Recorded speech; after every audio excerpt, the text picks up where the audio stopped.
Pembebasan lahan pembangunan flyover di perlintasan kereta Ujan Mas mendapatkan protes dari masyarakat. Pasalnya pembayaran ganti rugi masih jauh dari kata layak dan tidak berdasarkan azas keadilan.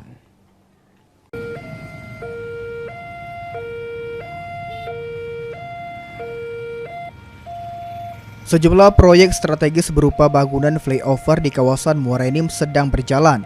Namun untuk flyover di perlintasan kereta Ujan Mas yang memegang hak pembangunan masih terkendala pembebasan lahan.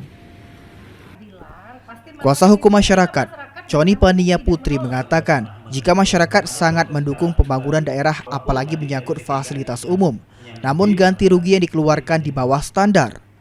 Di dalam tadi saya tidak mendengar ini menggunakan undang-undang pengadaan tanah atau Perpres, belum tahu. Karena sekarang mereka secara sepihak menyebut santunan. Nah, karena mengklaim secara sepihak rumah warga kami ini berada di tanah ground cut. Sempat dilakukan mediasi antara masyarakat dan pihak PT KAI yang ditengahi oleh pemerintah Kabupaten Muara Enim, namun belum ada kesepakatan. Mardiansyah, PAL TV.